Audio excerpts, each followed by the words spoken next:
এই হাঁসফাঁস গরমে যখন মানুষের যায় যায় অবস্থা, তখন কলিজা ঠান্ডা করার মতো এরকম একটা শরবত তোমরা বাড়িতেই বানিয়ে নিতে পারো। রেসিপিটা খুবই সিম্পল, আর অনেকে হয়তো ট্রাইও করেছো এর মধ্যে। যারা করনি তারা এই রেসিপিটা দেখে করে নাও।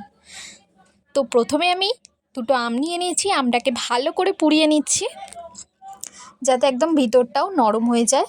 ভিতরে কাঁচা থাকলে ব্যাপারটা ভালো হবে না। ভালো করে পুড়িয়ে নিয়েছি, দেখো কালারটা কি সুন্দর এসছে। এরপর এটাকে ভালো করে খোসাটা ছাড়িয়ে নেবে। তার আগে আমটাকে অবশ্যই ঠান্ডা করে নেবে, নাহলে হাত পুড়ে যাওয়ার ভয় থাকে। তো ভালো করে আমি এটাকে গ্রেট করে নিচ্ছি। তোমরা চাইলে মিক্সিতে এটাকে পেস্টও করে নিতে পারো, আমগুলোকে টুকরো টুকরো করে কেটে, সেক্ষেত্রে পেস্টটা আরও মিহি হবে। আর এইভাবে করলে আমের অংশগুলো একটু মুখে পড়বে, সেটাও ভালো লাগবে।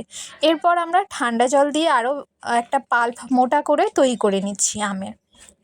এর মধ্যে আমরা নুন দিয়েছি মোটামুটি 3 চামচের মতো, সাথে 4-5 চামচ আমরা চিনি দিয়েছি।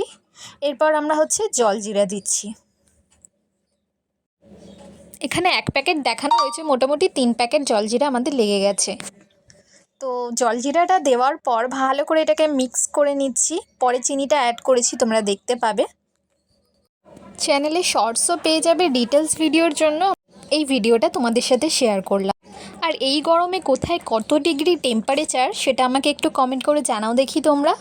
তো দেখো চিনিটা আমি পরে অ্যাড করে নিচ্ছি, সাথে লেবুও দিয়ে নিচ্ছি। একটা গোটা পাতিলেবু দিতে পারলে খুবই ভালো হয়। পরে আমরা দেখেছিলাম টকটা একটু কম লাগছে, তো তোমরা অবশ্যই একটা গোটা পাতিলেবু দিয়ে দিও।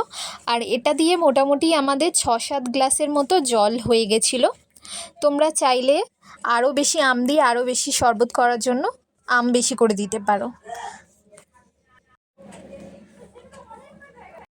তো এখানে লেবু দিয়ে নিচ্ছি। লেবু দেওয়ার পর ফ্রিজে আমি একটা বাটিতে করে বরফ জমিয়ে রেখেছিলাম আগের দিন।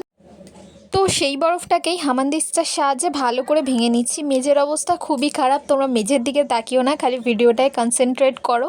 তো বরফটা মনে হয় আমাদের একটু কমই হয়ে গেছিলো, আরও একটু বরফ দিলে আরও একটু চিল্ড বেশি হতো।